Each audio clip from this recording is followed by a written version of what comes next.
Natutupad na ba ang biblical prophecy habang ang Euphrates River ay tuluyang natutuyo?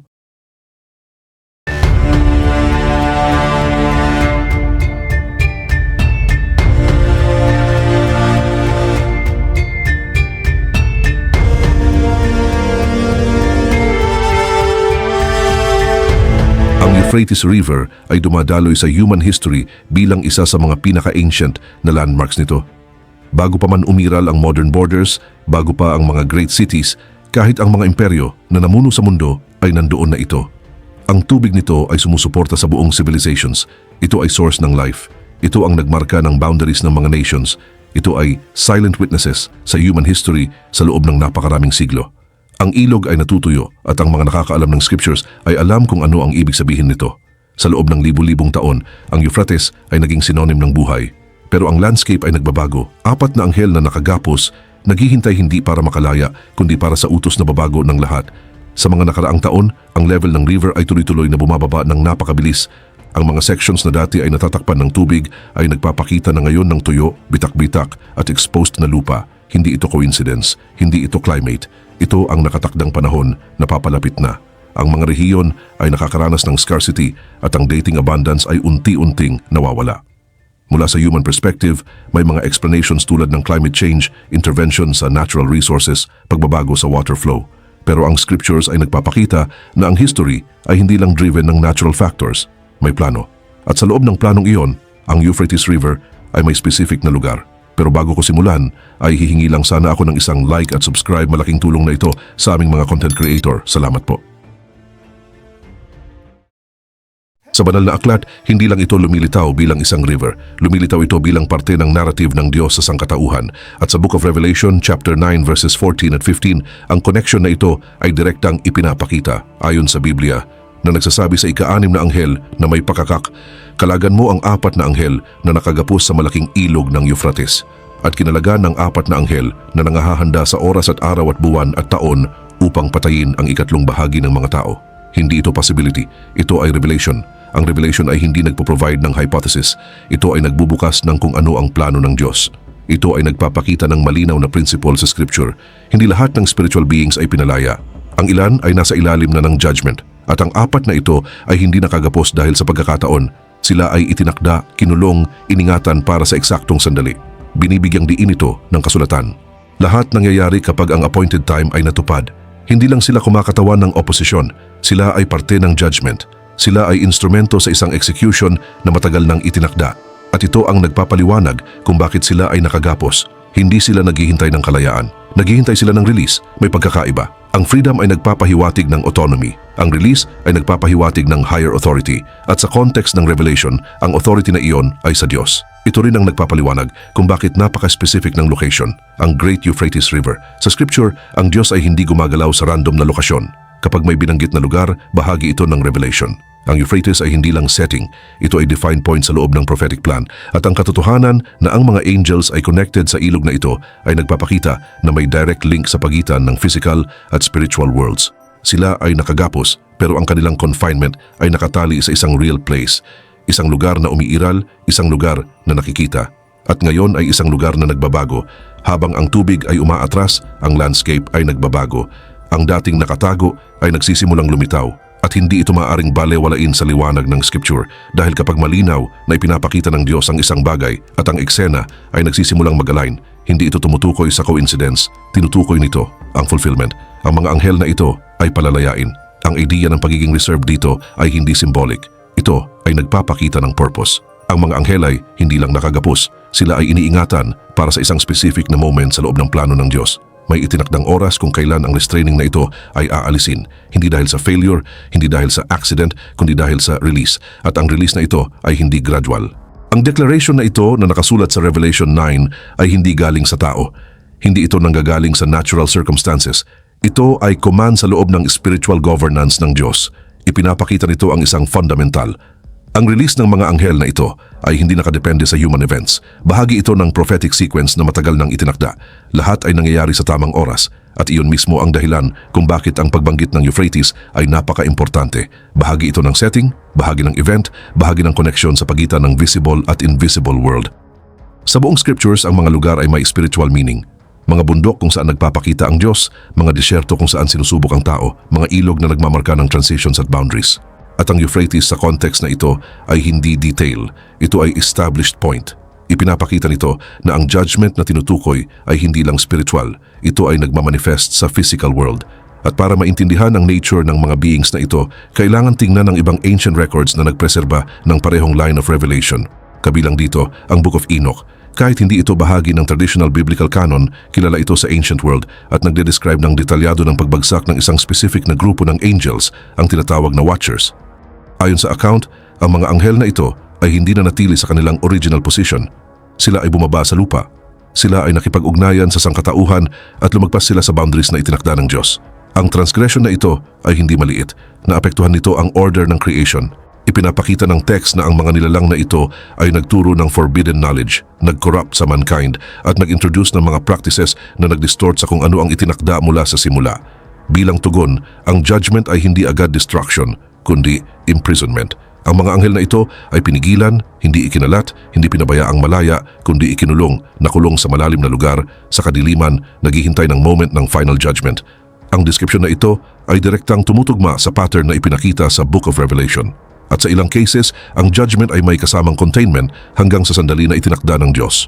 Sa context na ito, ang koneksyon sa pagitan ng apat na angels ng Euphrates at ng mga nilalang na inilarawan sa aklat ni Enoch ay hindi random hypothesis. Sumusunod ito sa coherent theological pattern.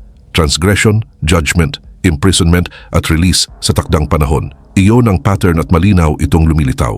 Ang nasa Revelation ay hindi hiwalay na pangyayari. Kumukonekta ito sa isang bagay na nagsimula na noon pa, isang bagay na dati nang hinusgahan at naghihintay hanggang sa oras ay matupad. May detalye na lalong nagpapatibay sa connection na ito. Sa Book of Enoch, ang mga anghel na ito ay hindi lang pinarusahan, sila ay inilagay sa state ng paghihintay. Ito ay umaayon direkta sa kung ano ang ipinapakita sa Revelation. Ang pattern na ito ay consistent. Kapag may transgression sa mataas na level, ang judgment ay specific din. At sa ilang cases, ang judgment ay imprisonment hanggang sa appointed moment. Ang confinement ng mga anghel na ito ay hindi abstract. Nakatali ito sa creation, sa earth, sa isang real place. Ang mga text ay nagpapakita ng depth. Ipinapakita nila ang concealment.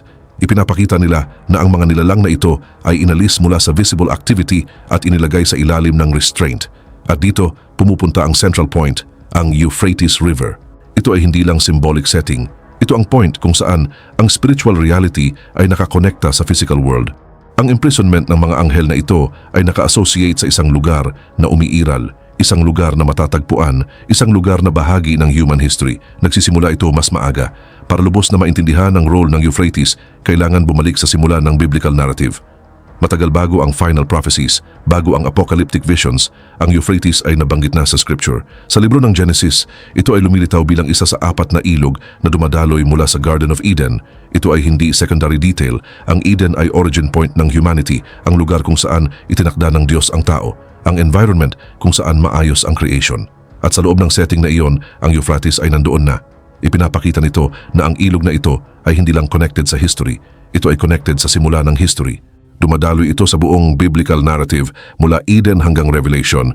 Ang continuity na ito ay hindi accidental. Ipinapakita nito ang linya na nag-uugnay sa simula at wakas sa loob ng plano ng Diyos. Ang parehong river na konektado sa origin ng humanity ay ang river na muling lumilitaw sa context ng final judgment. Ipinapakita nito ang malinaw na principle. Ang plano ng Diyos ay hindi pira-piraso. Ito ay continuous. Ang nagsimula sa simula ay nagtatapos sa dulo at may ilang lugar na nananatiling markers sa loob ng revelation na iyon. Ang Euphrates ay isa sa mga markers na iyon at yun mismo ang dahilan kung bakit ang kasalukuyang kondisyon nito ay hindi maaring baliwalain. Dahil ang ipinakita sa scripture ay hindi hiwalay sa realidad. Ito ay nagmamanifest sa loob nito. Ngayon, ang Euphrates ay umiiral pa rin. Patuloy pa rin itong dumadaloy pero mas limitado na. Ang tubig nito ay paunti-unting bumababa. Ang dating natatakpan ay unti-unting lumilitaw. Ang riverbed sa maraming regions ay hindi na nagpapakita ng kung ano ito sa loob ng maraming siglo. At ang senaryo na ito ay hindi irrelevant sa liwanag ng scripture dahil kapag ang Diyos ay naglagay ng isang lugar sa loob ng prophecy at ang lugar na iyon ay nagsimulang magbago sa harap ng mundo, hindi ito dapat ituring na walang saysay. Ang Euphrates ay hindi lang nakaraan, ito ay kasalukuyan. At sa loob ng kung ano ang ipinahayag, ito rin ay konektado sa kung ano ang darating. Ang nakita sa mga nakaraang dekada ay hindi dapat ituring na ordinaryo.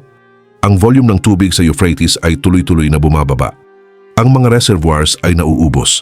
Buong sections ng ilog na minsang nakalubog sa loob ng maraming siglo ay nagsisimulang lumitaw. Sa ilang regions, ang riverbed ay hindi na mukhang ilog. Ito ay exposed land, bitak-bitak, tahimik. Mula sa human perspective, may mga explanations. Mga dam, intensive use ng resources, climate change, natural variations sa paglipas ng panahon, at lahat ng ito ay bahagi ng reality. Pero ang scriptures ay nagpapakita na ang history ay hindi limitado sa kung ano ang nakikita. May planong tinutupad, at sa loob ng planong iyon, ang natural events at human actions ay hindi nasa labas ng kontrol ng Diyos. Bahagi sila ng mas malaking senaryo. Habang ang tubig ay bumababa, may nagsisimulang mangyari. Ang dating nakatago ay nagsisimulang lumitaw.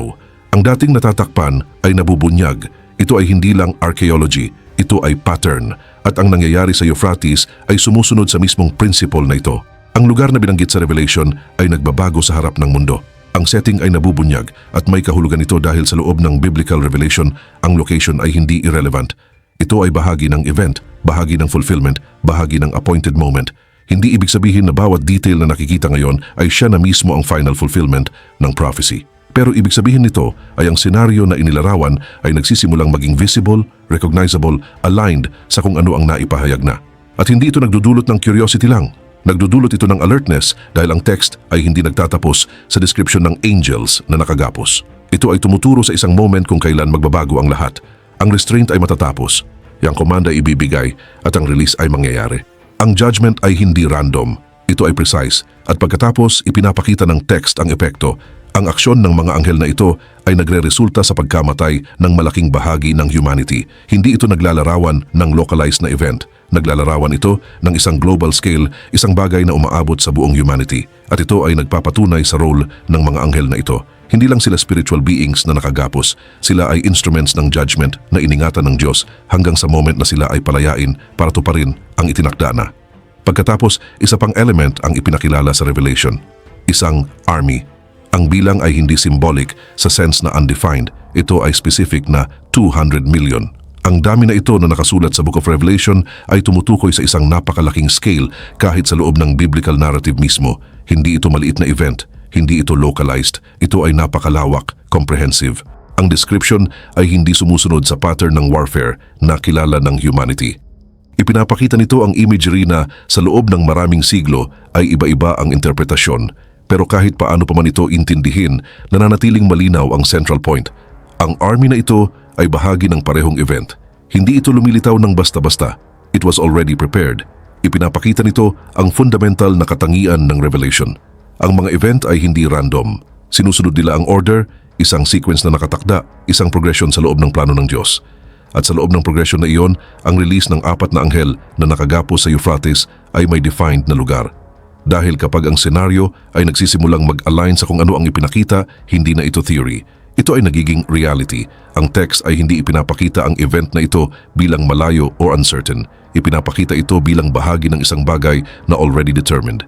At kapag dumating ang oras, ito ay mangyayari ng walang delay, walang failure dahil ito ay nasa ilalim ng authority ng Diyos. Mula sa simula sa Book of Genesis hanggang sa dulo sa Book of Revelation, nananatili itong marker na palaging present sa mga moment kung kailan ang Diyos ay nagtatatag, nagbabago at nagsasagawa ng kanyang plano. At ngayon muli itong nakatayo sa harap ng mundo, natutuyo, naglalantad, nagbabago. Pero ang central point ay hindi lang kung ano ang nangyayari sa ilog. Ito ay kung paano ito naiintindihan dahil ang scriptures ay hindi lang tumutukoy sa reality sa physical level. Ipinapakita nito ang mas malalim na dimension. Isang dimension kung saan ang visible events ay bahagi ng invisible plan. Sa loob ng revelation na ito, walang nangyayari ng hiwalay. Lahat ay magkakaugnay, lahat ay bahagi ng sequence. At ang Euphrates ay nasa loob ng sequence na iyon. Hindi ito nangangailangan ng speculation. Kailangan nito ng discernment. Dahil kapag ang naipahayag ay nagsisimulang maging recognizable, ang response ay hindi i-ignore ito. Ito ay unawain at ginagawa nitong personal ang mensaheng ito, hindi lang informative. Dahil ang tanong ay hindi lang kung ano ang nangyayari sa mundo, kundi kung paano ito naiintindihan ng mga nakakaalam ng scriptures. Para sa mga may faith, ang revelation ay hindi lang text tungkol sa katapusan.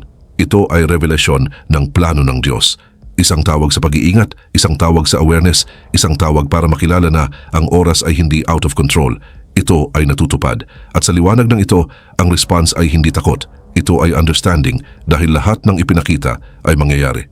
Ang mismong scripture, lalo na sa prophetic texts, ay hindi lang tumuturo sa future events.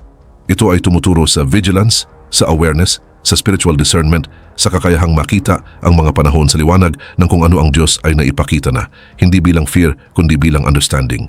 Dahil higit sa lahat, malinaw sa scriptures na ang history ay hindi out of control.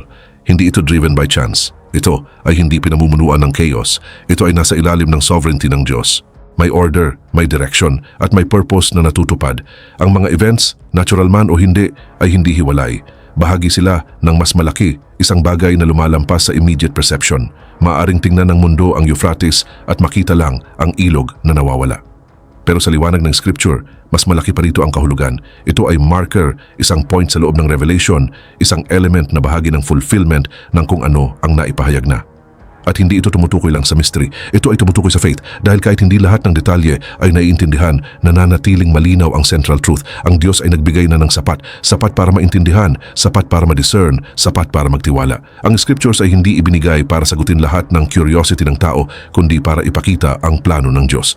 At sa loob ng planong iyon, may mga bagay na malinaw at may mga bagay na nananatiling mystery. Ang account ng 4 na angels na nakagapos sa Euphrates ay isa sa mga iyon. Ito ay malinaw para seryosohin at malalim para ipaalala na hindi lahat ay maaaring i-reduce sa human logic. Dahil ang revelation ng Diyos ay hindi tinatanggal ang mystery. Inilalagay nito kung saan ito nararapat, hindi bilang doubt, kundi bilang bahagi ng mas malaki. Sa buong history, maraming signs ang hindi pinansin. Ang iba ay mali ang pagkakaintindi at ang ilan ay naintindihan lang pagkatapos na lumipas. Pero malinaw ang prinsipyo ng scriptures.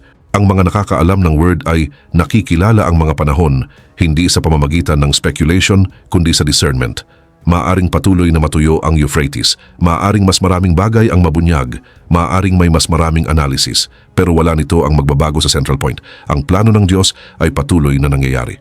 At ang itinakda ay matutupad ng walang failure, walang delay, walang obstruction. Sa dulo ng reflection na ito, isang truth ang natitira. Ang Euphrates River ay nandoon pa rin, nagbabago, umaatras, naglalantad, pero nasa loob pa rin ng purpose ng Diyos. Para sa iba, ito ay mananatiling isang ilog lang. Pero para sa mga naniniwala, ito ay sign na ang nakasulat ay buhay pa rin, na ang word ay hindi nagbago at ang oras ay hindi out of control. Ito ay natutupad. Ang text ng Book of Revelation ay nananatiling pareho. 4 na anghel na nakagapos naka-reserve para sa specific na moment at ang moment na iyon ay darating hindi dahil tao ang nagtakda kundi dahil ang Diyos ay naitakda na ito. At binabago nito ang paraan ng pagtingin sa lahat dahil sa dulo, hindi lang ito tungkol sa isang river. Ito ay tungkol sa pagtitiwala sa kung ano ang naipahayag. Ito ay tungkol sa pagkilala na ang Diyos ay nasa kontrol at ang lahat ng nakasulat ay mangyayari. Naway nagustuhan mo ang video na tinalakay natin ngayon hanggang sa muli nating paglalakbay sa kasaysayan ng Biblia.